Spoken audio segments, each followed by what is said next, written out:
What's up, guys, and welcome to our Love Our Journey and another episode of Things I've Learned to Find Happiness, which is always a progression. I will continue to find happiness more and more and continue to test, trial, and let you guys know my experiences with the things that I find and discover. Okay, so I've been looking for, as much happiness as I can find for as long as I can remember, and I would say I've lived a pretty happy life, but there's always higher levels to get more of that deep, fulfilling happiness. And that's what I'm here to share with you guys. So today's topic for episode number 3 is self-compassion. Okay. And I realized actually this is a really big part of happiness. First off, I believe shame and happiness are a coin. Okay. And self-compassion, having a lack of that, I think is at least in the same family, at the very least, of shame. And if shame and happiness are a coin, I just don't believe you can experience both at the same time. So I realized I would unconsciously really beat myself up about my mistakes all the time, even consciously in some level, but mostly unconsciously. And I started to realize it would change my state. I would not act in a way that I felt good about. I would become more shy, become less confident. It would really start affecting me in a lot of ways. It'd make me tired.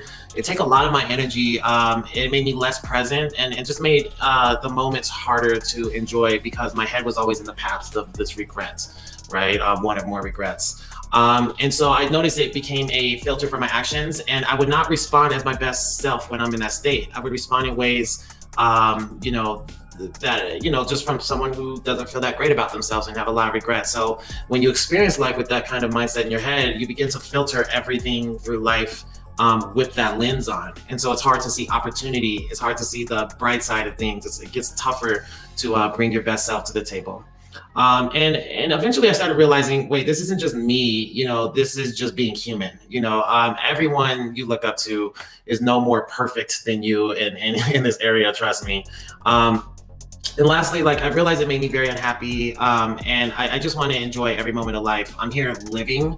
I may as well enjoy living, as happy as I can in this moment anyway, since I'm here anyway, right? So ironically, I think as I kept working on this part of my life, I became more pleasant to be around. And I noticed I began to filter my experience through a different state and not just the one of shame, okay? So, all right, so let's go through it.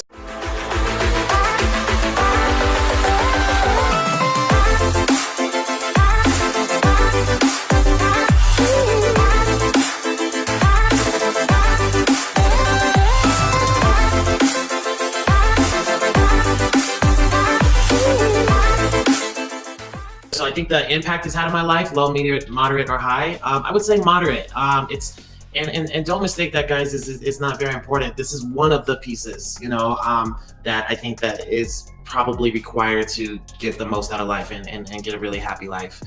So I would say moderate. Does it bring short, mid, or long-term happiness? I actually would say it does all three, actually.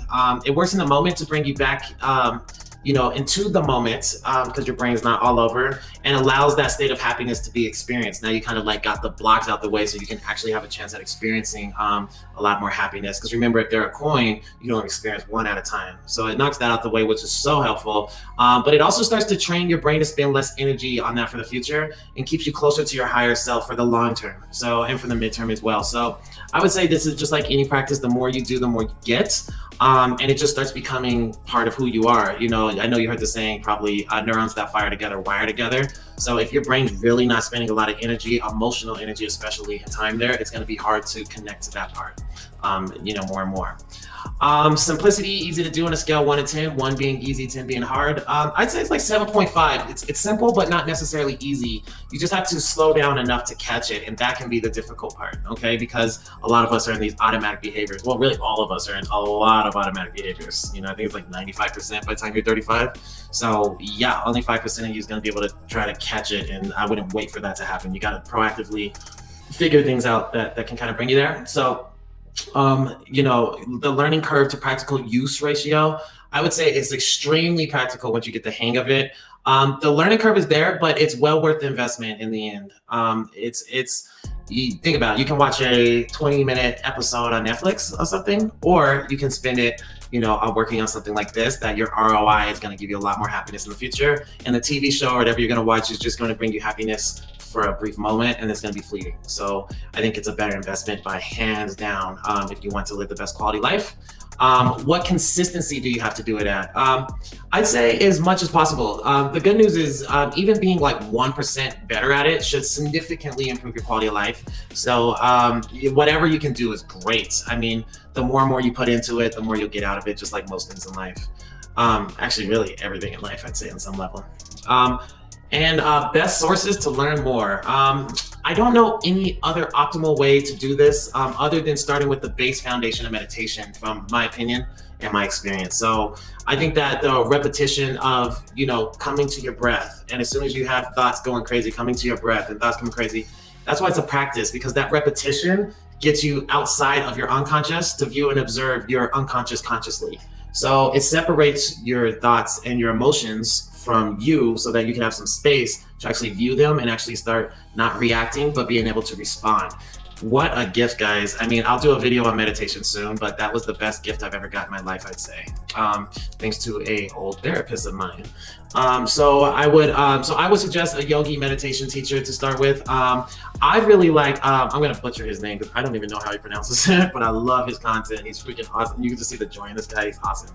But his name's Yonggi Mingyur Rinpoche. Butchered, but that guy's my fave, man. I like Sadhguru too, if I said that right. So I'll put both of their links in the description below.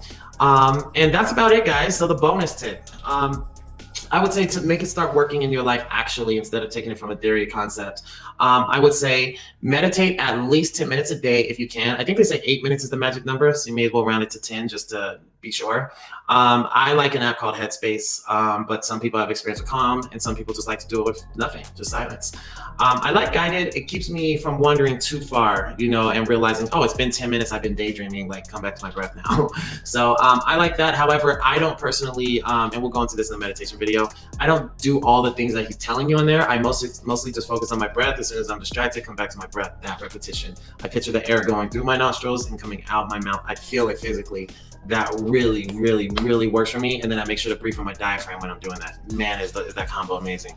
So I would say the best optimal is like 10 or more minutes in the morning before you look at your phone or text or anything like that, before any sensory comes into your world, TV or anything. And then 10 minutes before bed being the last thing you do. You don't touch your phone after that, anything like that, okay? If you don't wish to meditate, maybe you can just try to like sit in a quiet room with no stimulation, no TVs, no phones, no nothing for 10 minutes, and just try to like kind of watch your thoughts and see how that goes. Another thing I suggest is journal. Maybe write down each night, like just for 2 minutes, 30 seconds, whatever. Just write down anything you can remember that you may have felt shame, and just to start bringing it to awareness. What I would suggest though is, like, if you do that, then I'd also write down how that mistake gave you opportunity in some way or something like that. That way your brain's not associated with like, oh, I did this many times a day, look how much I suck. So, always have some type of, see both sides of the coin. If you're going to look at the darkness, make sure you look at the light. If you're going to look at the light, make sure you look at the darkness. You got to acknowledge both, okay?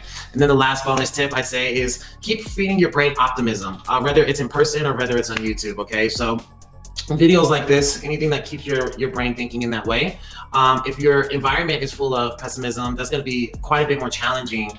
So I get around optimistic people that, that don't seem to be, held back by their regret, and they keep enjoying the gift of life. Okay. So that's my 2 cents, guys. I really hope that some of that helps and gives you some practical tools to use. I love this series, and this is something I'm very passionate about. So I can't wait to keep bringing you guys more videos, even if it's just me, myself, and Irene listening. I think it's so helpful to get out there, and there's not enough like this that I think from people's actual experiences, not just things we read in a survey or a book or a study, right? So I'm gonna keep trying everything out, guys. If you guys have any other suggestions that you'd like me to try for 30 days or something like that, please send it my way. I am going to do Wim Hof breathing coming up, the deep breathing. I am going to do,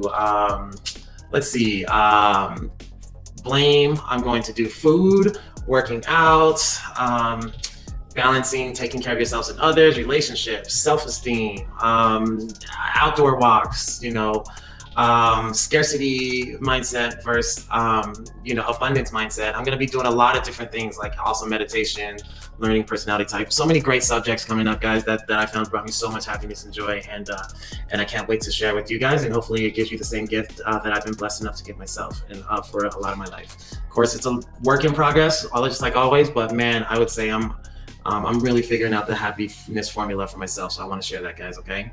So if you guys have any questions, just let me know. Thanks so much for listening. And until next time, I cannot wait to see you guys on the very next episode. Take care and peace.